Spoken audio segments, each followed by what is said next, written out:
for the 49ers Rush podcast.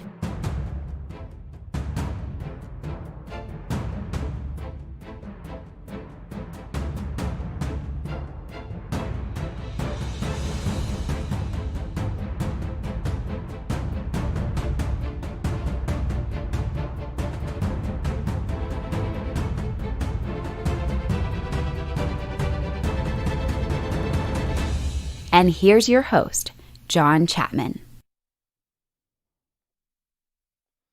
All right, welcome to another episode of the 49ers Rush podcast. I'm your host, as always, John Chapman. And man, we've got a lot of news. You know, it's draft week. We are here. It's Monday.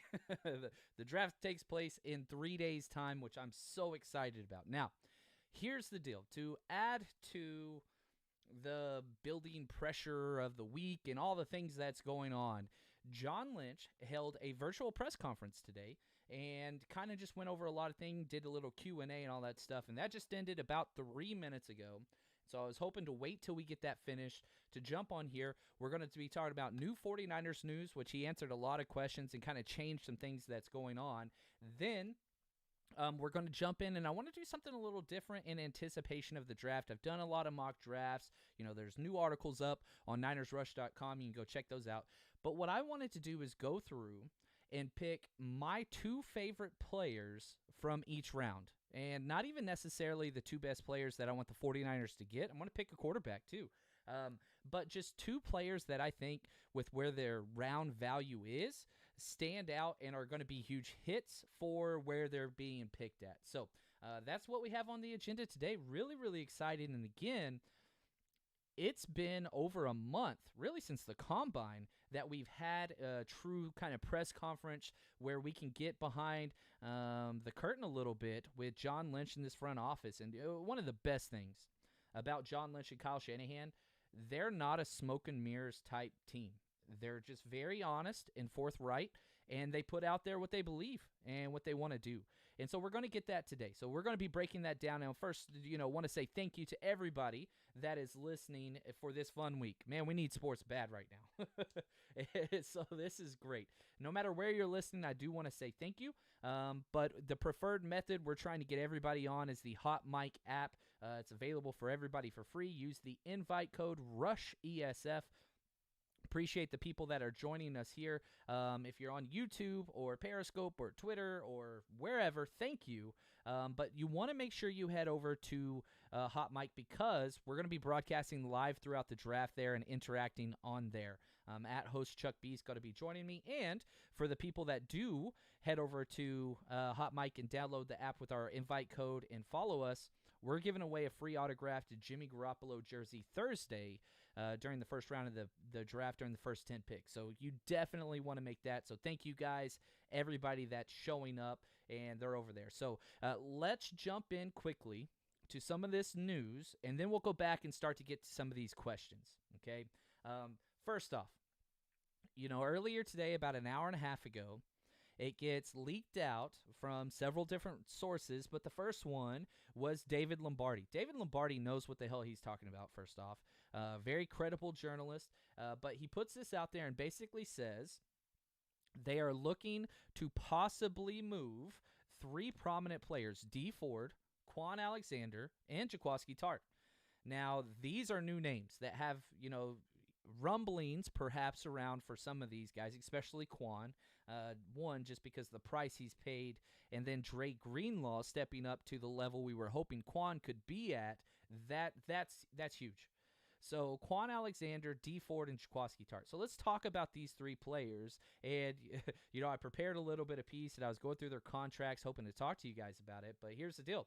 One of the first questions I was asked of, John Lynch, was about these three players. And the quote was that he loved all three of them and looks forward to having them on the roster in 2020. This front office, they're not the type of we're all or nothing. They tried to sign Austin Hooper. They tried to trade for Evan Engram. That's being floated around now as well. They tried to go after Odell Beckham Jr. whenever he was still with the Browns. They're trying to figure things out, but this is not a front office that wants to overpay and give up too much. And so, yeah, they're going to flirt around with a lot of these things, and they're going to figure out what's best. So, D Ford, first off, this is the one that's the anomaly for me. I want to keep D Ford because we saw the difference he makes. Yeah, he missed a lot of time, and that's problematic. But when he was on the field, the defense was the best in the NFL by far. Whenever he was off, you think about that long stretch towards the end of the season when we were resting him, and every single game was coming down to the last possession. I think it was like 5 in a row. I don't think when D Ford is healthy, that's a big if. I get it. But I do think that his contract is not that bad, actually. If the 49ers built a 2021 option out next year. You could save $14.2 million next year if you wait. And so that's kind of the issue. There's not really a lot of dead money if you wait till next year. If you cut him or trade him in 2021, you only have $5 million in dead cap money, but that's spread over 2 years. So it's like 2.8 and then a 2.2. It's really not that bad of a deal. So D Ford's contract very tradable, even though I don't want to trade it. I think he's going to command the largest price out there. I don't think that you can get a second rounder, which we gave up a 2020. We gave up a year later second, but maybe a third. I prefer to keep him personally. Now, Quan Alexander is a different story. I love Quan. The energy of the defense, he's responsible for that. But the last 3 games we saw of Quan Alexander in the playoffs were the worst 3 games of Quan Alexander's entire career. You could argue we lost the Super Bowl because of his play. Dropped interception. I think he had 3 or 4 missed tackles, all for extra first downs. He just played terrible. Now, he wasn't fully healthy, and he was pushing it, and so you don't want to penalize a player that's willing to put themselves out there. I do penalize the coaching staff. They should have made an adjustment. He played very, very bad. I love Quan, but for what you're paying him, that's crazy. For an inside linebacker that's just taking Sam snaps, because Dre Greenlaw, that's his spot, okay? Dre Greenlaw showed us his ceiling down the stretch. It's higher than Quan Alexander ever played his entire career. So Dre Greenlaw is the answer there. And again, to push my chips in even further, I think Dre Greenlaw could be the best linebacker we have. I love Fred Warner. 6 All-Pro votes. Deserve those. Probably deserve more. Dre Greenlaw's ceiling is higher than anybody on this team at the linebacker position. So, Quan, do you want to keep somebody that we're only going to be using for 20 snaps a game at the same position and then depth? I don't know. We have the best linebacking core in the NFL. If you could move him, that would be huge, because we just restructured his deal, which helps us in 2020 cap numbers. But if we do trade him, that saves us $10.5 million cap space in 2021. So curious to see what's going to happen there. Because if, let's just say hypothetically, we don't trade Quan, it's a very tough contract to trade. The draft capital that you would get in return is not going to be that high because of the contract. But if you do trade him, you're saving a lot of money down the road. And if you don't trade him, he is going to be a cap casualty next year. The restructuring of the deal basically means we'll keep him this year if we can't trade him, but next year could be a problem. Okay, Jaquiski Tartt, last one I'll talk about before I jump into questions, and then some more Lynch quotes. A lot of people love Jaquiski Tartt, and they attribute the good defense with him. And whenever he went out and Marcel Harris stepped in, that's when things got bad. Yeah, well, Marcel Harris stepped in versus the Saints and the Ravens. So that's a big reason for it. Did Marcel Harris give up some big plays? Yes. Is Marcel Harris going to give up big plays? Yes. I don't think Marcel Harris is the answer to the safety position. I think that the answer to the safety position is Moore. I love Tarvarius Moore. I really, really do. I would prefer to move Jimmy Ward to strong safety and then have Tarvarius Moore play free safety, or vice versa. I'd be fine with that as well. The problem with Tart is this. Defense or opposing offensives target him, and he forces no turnovers. You watch the playoffs. You watch close games. They are running right at Tart. They're throwing right at Tart. He is the first read of the defense more often than not, and that's a problem. He's in the last year of his deal, and if he is cut or traded, he won't be cut. If he is traded, you would say $4.7 million this year. So it's something to look into, especially when you have all the depth at that position already. You're 4 deep at safety.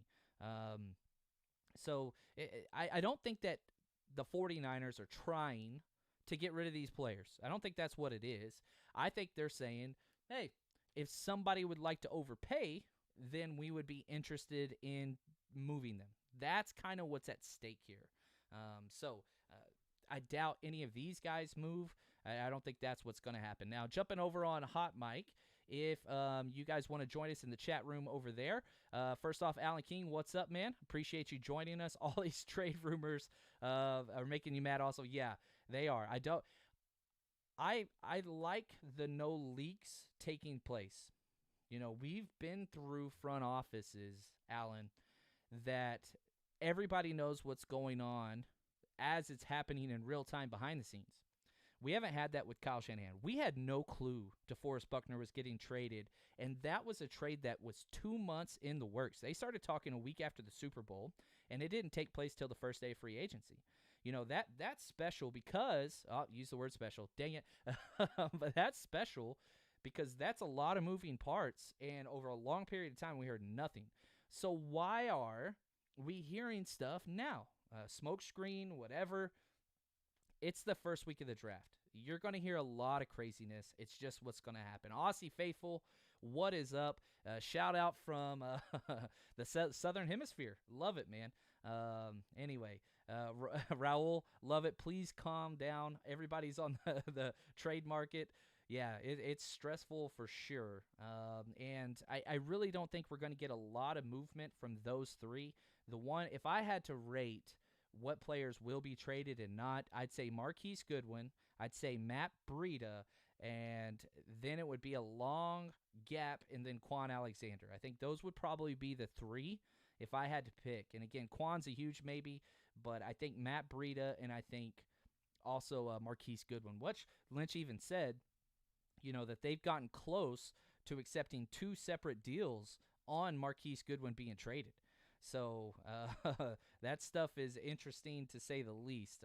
Big Marquise Goodwin fan, but it does seem like his time is gone, is going to be gone. So let's see here. Do you think that they move Keys forward and sign Clowney? No, I don't think Clowney is going to be a guy that they bring in. I just don't see that. I really, really don't. The money would not work. He wanted $20 million. Jadeveon Clowney wanted $20 million off the bat. Nobody's paying him that. That number's back down to $17 million. I would prefer to keep Ford 100% over Clowney. He's cheaper, and he fits in the system and works in the system. So I don't want to pursue Clowney at all, personally. Anyway, so all that being said, a couple other questions, you know, that I do want to just jump into. And I love Quan Alexander. Please take this as understanding. The reason why you move away from Quan Alexander is his cap number when you have 2 other rookie linebackers that are starting in front of him. The Mike and the Will, they play every single play of the defense. And we saw that in the Super Bowl, the NFC Championship, and the divisional round. And you see, you know, Quan Alexander's playing the Sam backer role, which he is swapping plays in and out with the nickel backer, K'Wan Williams. So Quan and K'Wan Williams are swapping out every other play. They equal one person. You don't want that much cap represented with Quan Alexander, as he's just a situational player. Yeah, he's still considered a starter, but that's not really what we're trying to get into. So you take that for what you want, but great things are ahead. Let's see here. The last game and the biggest game of the year, this is from Damien on Hot Mic. Ford disappeared. Didn't want to slow future talent down by nursing injuries. Yeah, that's a rough one, man. And you're right. He didn't have his best game in the Super Bowl against his former team. You would have liked to have seen that, but it just didn't happen. Nick Bosa went off. But I can say this. Nick Bosa, his best games were when D Ford was playing. His best games. If you remember the first 5 weeks of the season, Nick Bosa wasn't in the mention for Rookie of the Year. He was in the mention for Defensive Player of the Year.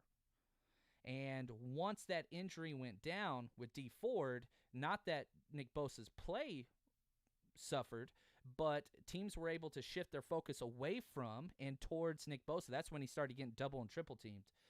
So having that opposing edge player off the edge That's huge because that means Nick Bosa's not getting a tight end. Nick Bosa's not getting a chip block. He's not getting the free guard, rolling to his side in pass pro, things like that. So we've seen it work. And that's the thing about the NFL that confuses me. Whenever you find something that works, why change it up? It's one of those things I just don't get. We know it works with D Ford. Yeah, the health is a concern, but unless you get like an offer that's going to blow the doors off, then it's whatever. It's what it is. Anyway, for everybody that is on Hot Mic, please hit that share button up top. I don't care if you have one Twitter follower, one Facebook follower, whatever. That helps the podcast a lot.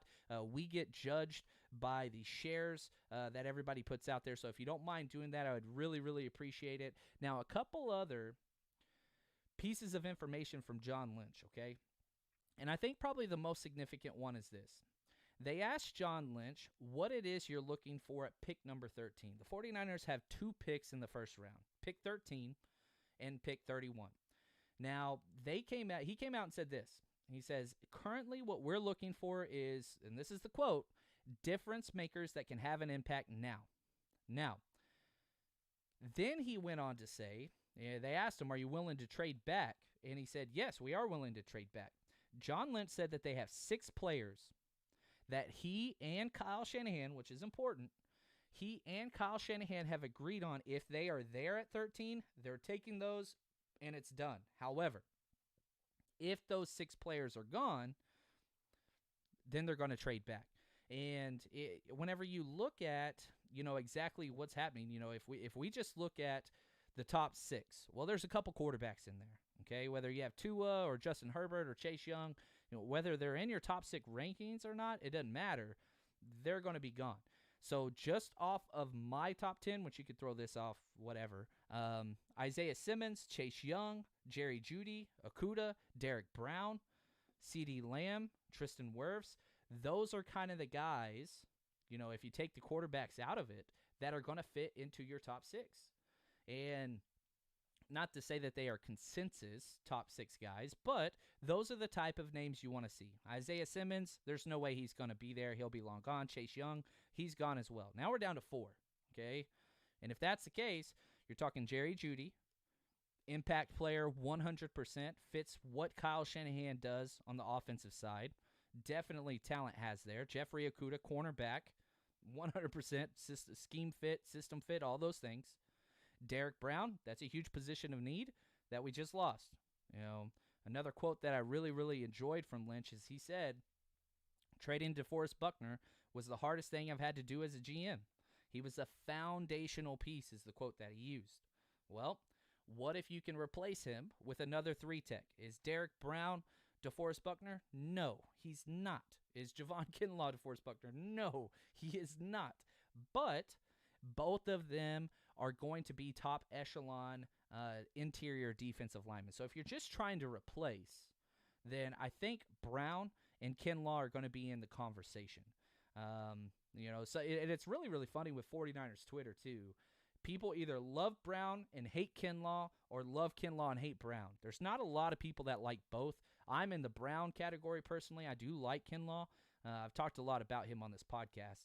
And then the next player, the last player on my top that would fit outside of the quarterbacks would be CeeDee Lamb. 49ers have met with him already.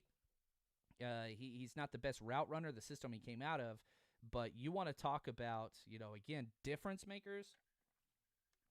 If you've watched one game, any game ever of CeeDee Lamb, and you can go back to his freshman year, he is the definition of a difference maker.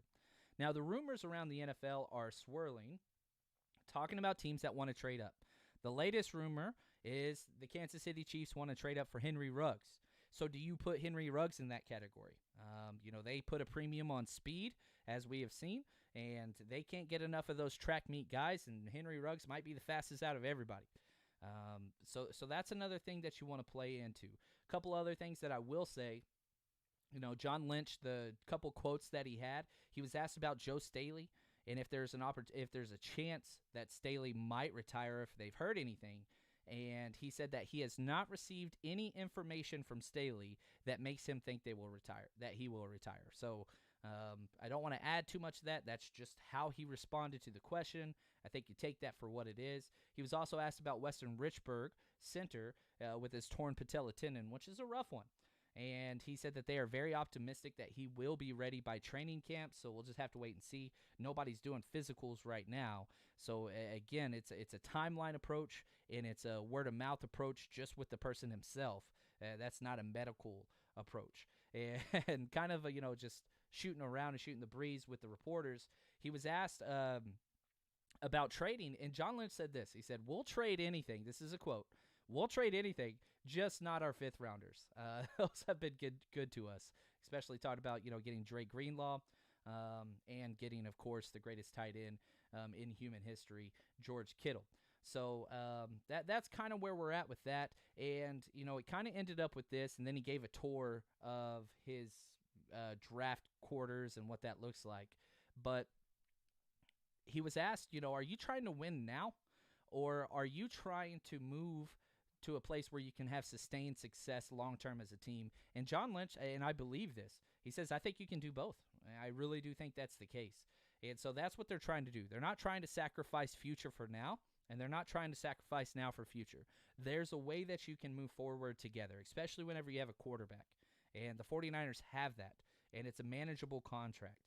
And so very excited about things moving forward with the franchise and with where everything is. I just think that it's going to work. I really, really do. Now, the draft's going to be fun, and hopefully you guys all join us. Now, I did want to say this. On the last podcast, I said the first few people that get reviews in on iTunes, I'm going to give you a free draft book, and I got to do that. But the problem is this.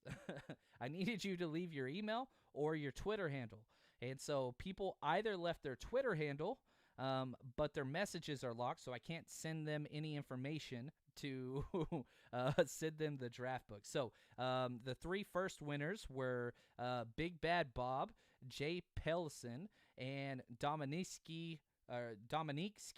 So I need you guys to either message me, my DMs are open, or unlock your DMs so I can send those to you. Thank you very much for leaving those reviews. And there's still one more review or draft book to give away. Again, this compliments of Devin, one of my social media guys that helps me out with everything. Head over to iTunes, leave a 5-star review, leave either your email or your Twitter handle in the review, and I will send that over to you. So if you want that before the draft, it's a lot of stuff to look through, so I would strongly recommend hurrying through that. So that's what we got there. And again, just a reminder, Hot Mic's where it's at. We are going to be broadcasting live for the draft. We'll see how the first round goes. I don't want to commit to doing the entire day 2 yet. I want to make sure it's something that everybody enjoys and the volume's good and all those things, but we'll talk through that. So another rumor. Yeah, we got to talk about this. Thank you, Jay Bird. What would it take for Engram if we had acquired the available picks? Kyle Shanahan, he's going to do whatever the hell he can to get an athletic receiving tight end alongside George Kittle. Now, we have not seen this. We haven't seen this going back to his days in Cleveland. We haven't seen this in Washington. We haven't seen this in Atlanta. We haven't seen this in the 49ers. We haven't seen it when he was with Houston. You go all the way back. So, we don't know. We have not seen, obviously, George Kittle's not going anywhere. He is the definition of what it takes to be a 49er long-term. He's a central piece that everything goes through. So, Evan Engram, much more athletic piece than even George Kittle. He's a finesse tight end. A move tight end is usually the term that's used. He's not a good hand in the dirt guy, which usually goes against kind of what Kyle Shanahan wants from a tight end. So this is something new. What would it take? I think it'd take a second-round pick. We don't have one, obviously. Dave Gettleman, the GM, which I don't know if you saw the picture that I tweeted out. John Lynch releases a picture of what his draft headquarters looks like, and about 5 days ago, David Gettleman put a picture of the same thing. Could not be two different teams, two opposed ideologies. Kyle Shanahan, I think, has 6 to 7 different monitors, and he's got 3 separate phones, and it's clean, and everything's just separated with charging units and all this kind of stuff. And then you look at David Gettleman, he's got 5 3-ring binders. He has a lotion kit next to his computer, which is a little shady. I don't know why you'd put that up there. Pens and paper. He didn't even have a wireless mouse, which was a red flag to me. But anyway, talking about these two teams, you could not have two more diametrically opposed approaches to the draft, to football, to personnel, to every single thing. David Gettleman he's a meme from the past, and he just refuses to change, and that's just who he is. But he's not our GM, so whatever.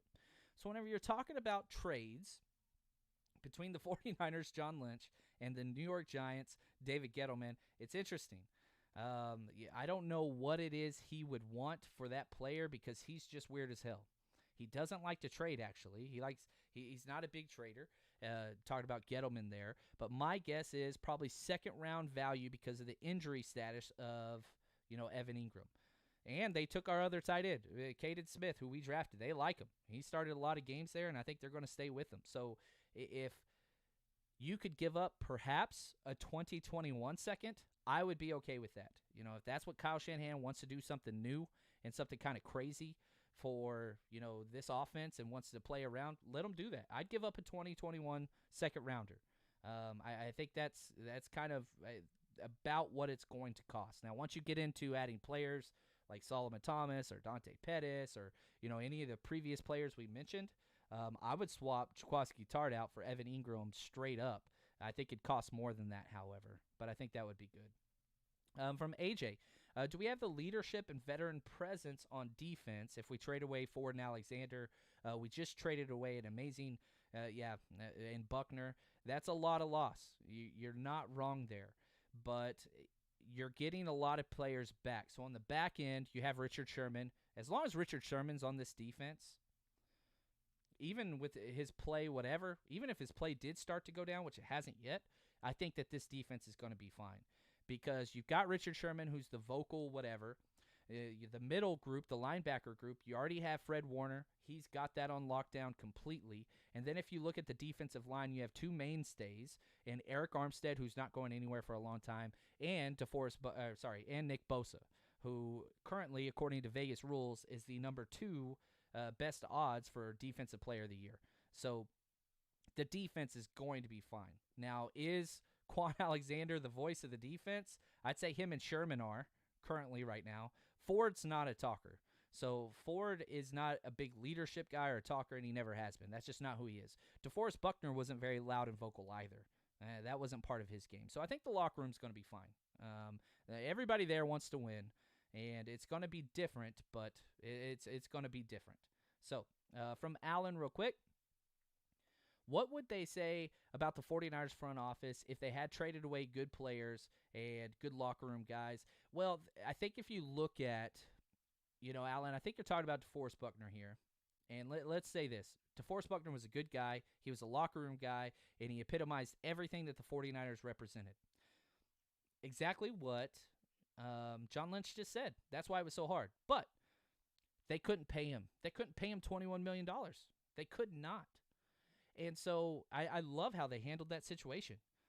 They basically say, you look at what the Jags are going through with Yannick Ngakoue, who's arguing on Twitter with their GM back and forth and tagging each other.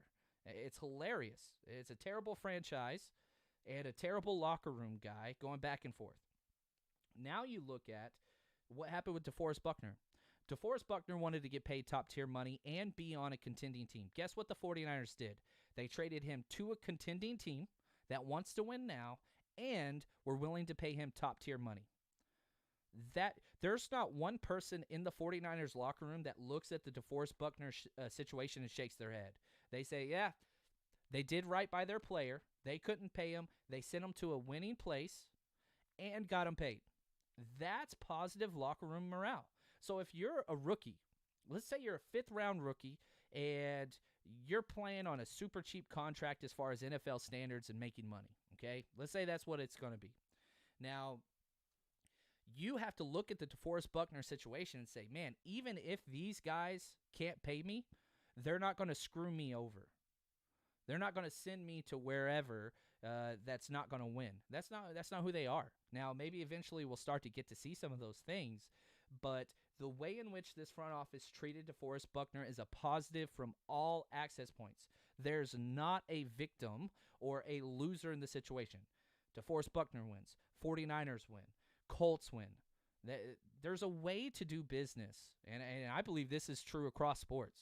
I don't share a lot of my past, but I used to be involved in real estate, started my own real estate company and all those things. I had a couple partners, and it didn't eventually work out because my partners wanted to leverage each situation into the maximum profit no matter what and screw the other people over. That was literally a lot of the mindset going into deals, and I couldn't handle it. I hated it.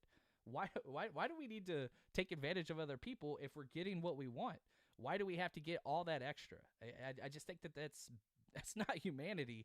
At least it shouldn't be. So whenever you look at this front office and how they've dealt with everybody, even Mike Person, you could have kept Mike Person and no penalty to yourself. None whatsoever. But you knew moving forward he wasn't going to be the guy. You want Brunskill, and he wanted Compton. So you cut him. You allow him to get out there before the draft, and he gets to land a spot. He signed, I think it was with the Denver Broncos, for more money than we were paying him. So, again, another guy, this isn't in my notes, but I love the question. Thank you. This is a great question to kind of go off on. You reward a person that sacrificed a lot and played through a lot of injuries. Mike Person, he was great. Should he have started in the Super Bowl? No. Should he have been pulled at halftime? Yes. But that doesn't mean he didn't lay everything on the line and do everything he could. And, again, you look at, you're a player. You're rising through the 49ers franchise. You look at a guy that does everything right, says everything right, plays through injuries, does everything. And how did the 49ers treat him?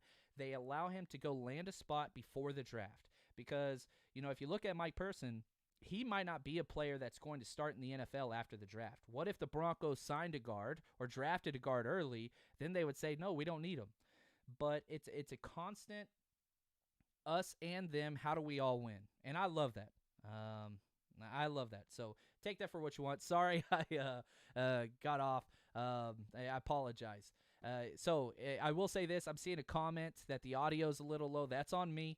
It's a new computer. I'm working through so many different things and trying to get content out to you guys. I promise to have everything working much better, but that is my apologies. Hang in there, guys. I'm working through this. I'm not a tech guy, but I have a lot of tech people working for me. I think the NFL is seeing a lot of this anyway, so take that for what you want. Real quick, Raul, before I get into my top 2 players from each round, would you trade the 31st pick in Pettis for Odell Beckham Jr., or a 20 and 21 first rounder for Pettis and OBQ? I don't think Odell Beckham Jr. is happening because of the contract. Cleveland has come out and said repeatedly they are not moving him. And, Jay Glazer, who had a big mishap a week ago talking about COVID-19, but he's even said there has not been one discussion between these two teams about this. So I don't think it's going to happen. Would I do it? Maybe. I like Odell Beckham Jr. more than most people. So take that for what you want. All right, here we go. Let's jump into, this is what the podcast was supposed to be about for an hour. I'm going to go a little quick through this because we're already past the 30-minute mark. But, hey, it's draft week. Let's have a good time. This is awesome. Here's what I want to do. My 2 favorite players from each round. Now, these are not my top-rated players. These are not my 2 best fits for the 49ers. That's not what it is. If I had to bet on 2 players for each round that are going to be long-term pros, these are my guys, okay? Throw scheme fit, throw everything out, okay? These are 2 players that just stand out to me, and again, not my top players. Number 1 in the first round, we're going to go all the way through 7 rounds. So you guys want the deep sleepers and all that stuff, we're going to do that. Number 1, whoever drafts this guy, I'm telling you right now, he's my number 19 player. Whoever drafts him, you won the first round. I'm going to give you the best first round grade that there is. And that's offensive center / guard, Cesar Ruiz from Michigan. 6'3", 307. Now here's the deal. 2.5-year starter, and everything that he does is professional. He dominates game in and game out. Great knee bend. He's the definition of an anchor center that doesn't get pushed back, plays hard as heck, loves to get to the second level in space. Whoever drafts Cesar Ruiz, whoever drafts him, you won. It's not going to be sexy, and people aren't going to rush to NFL.com to buy his jerseys. Don't care. Your football team is going to be better day one and will be for 8 years if you draft Cesar Ruiz. Love him. Absolutely love this guy. He just wins, period.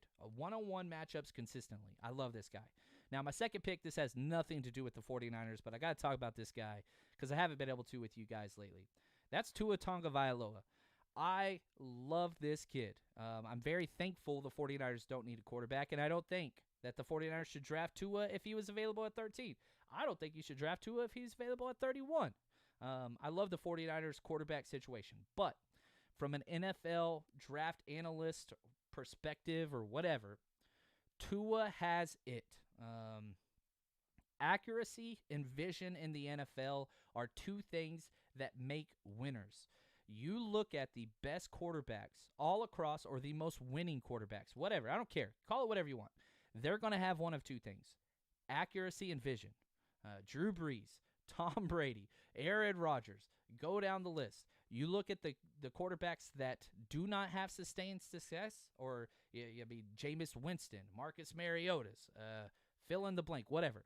Accuracy and vision is important, and he has those in spades. You talk about the work ethic. You talk about how hard he is willing to work to make everybody better. He's the hardest work. He will be, I'm going to say this, okay? And I'll move on because I know we're not drafting Tua. He's going to win Walter Payton Man of the Year. He's going to. He's an amazing human. His faith and all that stuff, that's a big deal to him. But if you go listen to the Move the Sticks 360 podcast where they interview his high school coach and college coaches and all this kind of stuff, there's something about what he does. He has it. He's a special kid, man. And I buy into at the quarterback position much more so than any other position in sports. It's about what's up here. It's about work ethic and it's about commitment. And you're not going to find a player in the NFL. I'm telling you, it's he already has Peyton Manning mentality, and he's young. So those are my two players for the first round. Now, second round, I have so many second round grades. It's stupid how many second round grades I have. I have 36 second round grades this year in the draft class. The most I've ever had. I've never had that many second round grades, ever. There is so much talent. And, I wanted to highlight 7 players in this class, but I wanted to focus on 2. And both of these fit exactly in with what the 49ers want. My first one is defensive tackle from Missouri, Jordan Elliott. And I want you to hear this, and I don't think anybody's talked about this yet. Jordan Elliott is a strong possibility for the 49ers at pick 31. I'm not talking trading back. I'm talking about at pick 31. Jordan Elliott is a perfect fit with our defensive scheme, exactly what they look for in the position, production, all those things. Jordan Elliott, I'm telling you, I'm finishing up my last mock draft that I submit for all the contests and all that stuff with the media stuff. Jordan Elliott's going to be on there. This would not shock me at all. Love this kid. He's the most athletic and smooth defensive lineman in this draft with the highest ceiling. If you watch Chris Jones play, man, Jordan Elliott and Chris Jones are so similar. Jordan Elliott doesn't get the push that Chris Jones gets, but he is so much more athletic. And he's playing basketball out there on the football field. The ceiling, he has the highest ceiling in athleticism of any defensive tackle in this class. Really excited to see what he's going to do. Now, he's not the best point of attack guy, but what is the NFL value above everything else? Pass rush ability. If you want an interior pass rusher, Jordan Elliott is the guy. He's going to have 8 sacks year 1 from the inside. Don't care what team or scheme he goes to. Jordan Elliott's just one of those guys that teams are going to have to stop. Second favorite player in the second round. Man, we started talking about Evan Engram a while ago and athletic tight ends that Kyle Shanahan can go crazy with. Well, if you want athletic, crazy tight end, you got to go to Dayton. Dayton, Ohio, baby. 6'5" tight end, Adam Troutman. You got to go to YouTube. I have coaches film and all 22 stuff. There's none on Dayton. You look at, Pro Football Focus, Advanced Stats.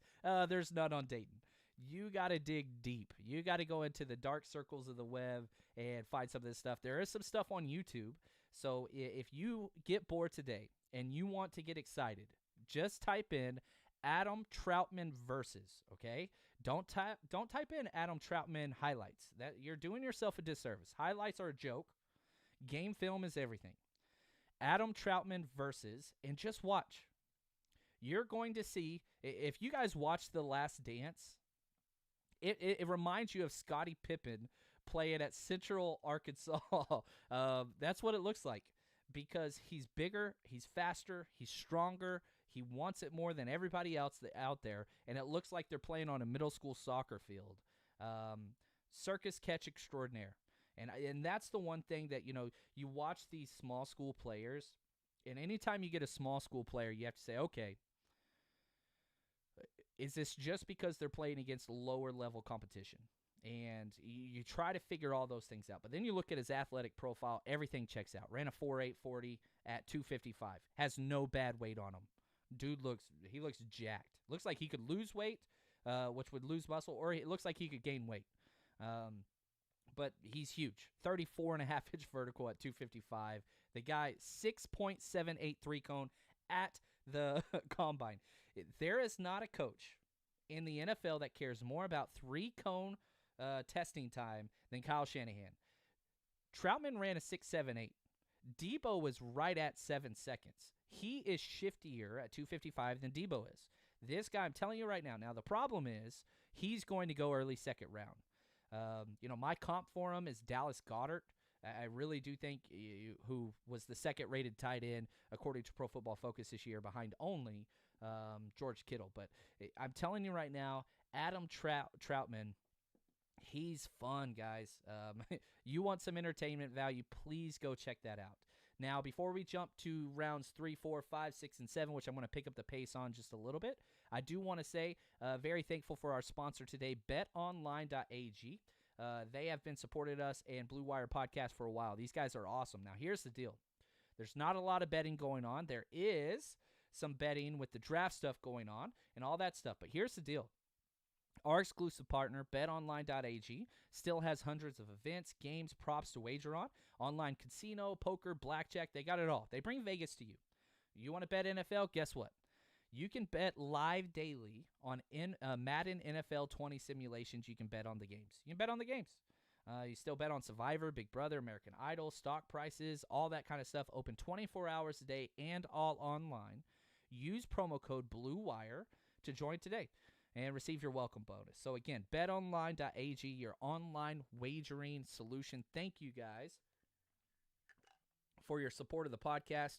We really do appreciate it. Now, let's jump into the third round because, everybody, depending on what you listen to, everybody talks first and second rounders. We get it. They're important. They're the top guys. But let's jump down and let's talk about some names. Now, these are my grades, so you can take them for whatever you want. My first guy in the third round I love. He has a huge question mark. He broke his foot right before the combine, and so he didn't get to participate, which I think he lost more than anybody else through the combine process because of this. His athletic profile was going to be outstanding. And this is a guy the 49ers know very well. Wide receiver from South Carolina, Debo's teammate, Bryan Edwards. Big-bodied, shifty guy, 6'3", 212. Now, we don't have the 40. We don't have the agility scores and all that stuff, but we have the film, and we have a lot of it. He's a 4-year starter. He started for a long time. So every game, John Lynch and Kyle Shanahan and all the scouts watched of Debo, guess what? They also saw Bryan Edwards on the other side. And he has never taken a step back. He's third in SEC history in receptions and fourth in yards. So this is a guy who has done it against the best for the longest time. So really, really excited about him. Whoever gets him. Some people are saying he's going to drop to the fourth round. It's possible just because of the red flags, because of the health. But he's just somebody that just goes and gets it. And, 6'3" is huge, so you think downfield threat and all those things. No, they ran bubble screens. He moved into the Debo role after Debo left. reverses. They put him in the backfield, all jet sweeps. He did it all at 6'3", 212. Yeah, a lot of people were saying he was going to be a low 4.5, high 4.4 guy in the 40, which if he would have done that, not saying he would have taken the Denzel Mims level of explosion up the boards, but it would have been up there. Next guy I got talking about, I like this guy.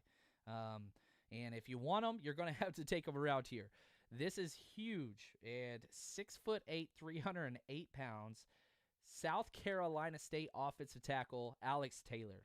Really like this kid. Early on, you go through the mock draft simulators, and, there's all those different sites that you can play with, whether it's FanSpeak, First Pick, Draft Network, FLPN, whatever. There's so many of them. Every time I'd see Alex Taylor's name, I picked it. And, it was 7th round early on, coming out of South Carolina State, again, another small school guy. Then it was bumped up to 6th round. I kept taking it. Then it was bumped up to 5th round. I was like, oh, heck yeah, that's value. Then 4th round, and I'm just like, oh, my God, please. This guy, he just has pro written all over him. The way the NFL, especially Kyle Shanahan's system, again, you're talking about guys, these are just guys I like. But whenever it's a guy that I like and fits perfectly with what Kyle Shanahan wants from an offensive tackle, it gets pretty damn exciting. He's just length and athleticism. Okay, 6'8", 308. His arms are 36.1 inches. He's in the 97th percentile of just offensive tackles in the NFL. Height, arm length, hand size, and broad jump. Former basketball star, obviously, with all those things. My athletic profile put him as Cam Robinson. But here's what's crazy. He has a longer wingspan than LeBron James.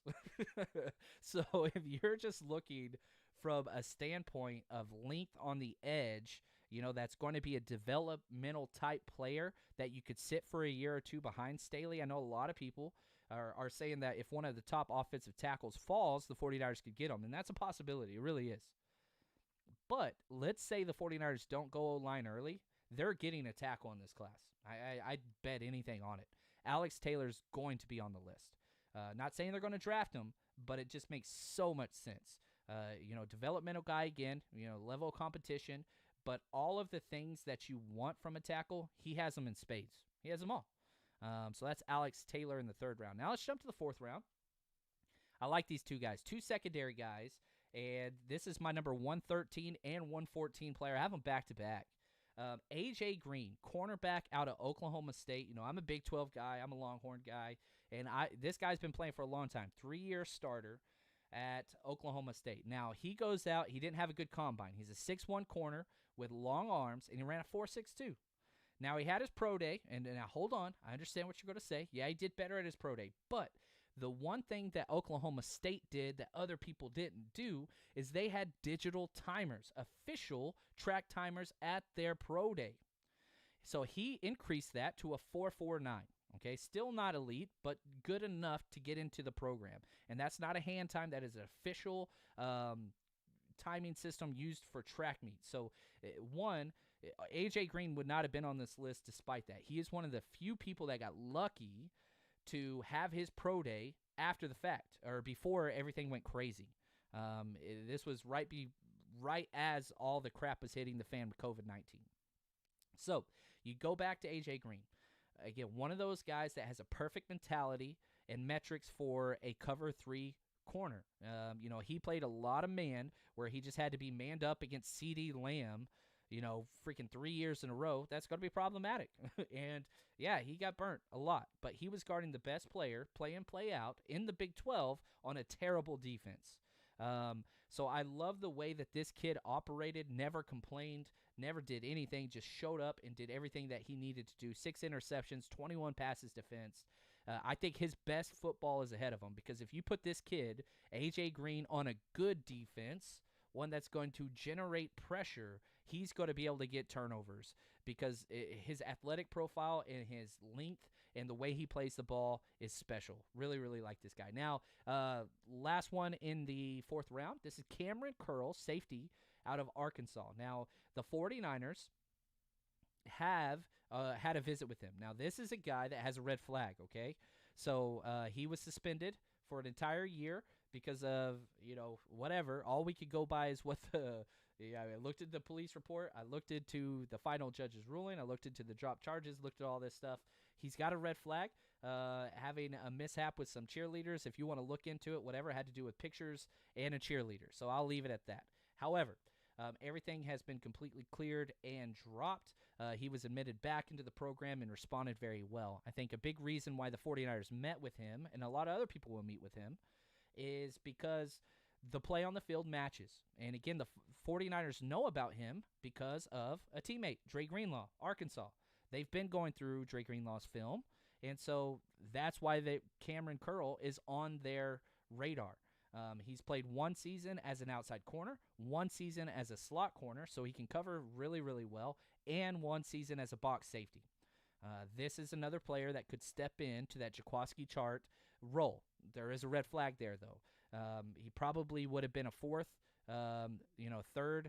late third rounder probably, but this red flag, that's going to be an issue. It's what it is. So let's move into the 5th round here.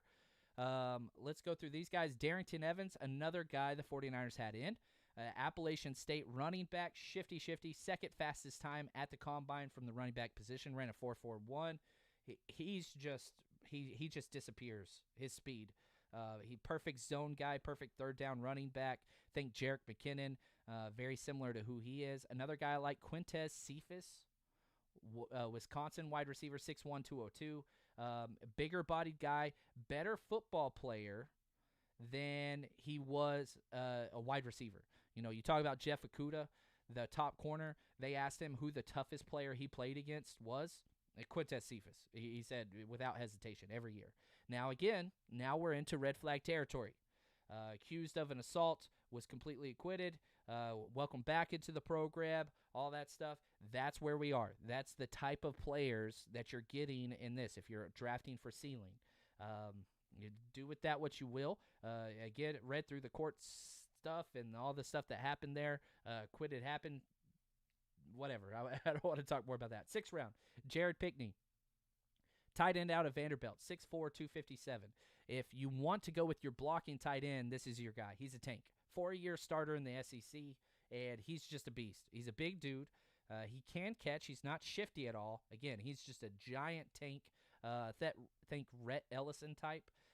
Staying in the 6th round, Jerron Bryant, cornerback out of Fresno State. Again, another one of those long, fast corners, 6'1", 186. He didn't get invited to the combine, but his game tape is good. Could possibly be an undrafted free agent that a lot of teams will like because he has ball skills. 6 interceptions, 26 passes defense. He's just a ball skill corner with great hips. And then the 7th round, last 2 guys I'll talk about. Shea Patterson, quarterback out of Michigan. I don't like him that much, but for a 7th round quarterback, he does have something. And we'll have to see how the quarterback responds outside of Harbaugh's system. But he is one of those guys that just has something that I think teams are going to like. Very Nick Mullins-esque mobility and just a gamer. The Michigan team just underperformed. And last player I want to talk about today is Jalen Elliott, safety from Notre Dame. A lot of people really like this kid, but his speed was just so bad at the combine. Probably was, in that 4th round territory. He goes out and runs a 4.8, and so he's fallen down the draft board. But in the 7th round, this is somebody you can get, put on every single unit of special teams, and he's going to make your team better. Better football player than he is a safety. So, perhaps he can transition and add weight to become a linebacker. I think that's another thing that he could do, but that's going to do it. Those are my 2 favorite players from each round. And so hopefully you guys enjoyed that. Man, we're creeping up on the hour standpoint, but man, this is fun.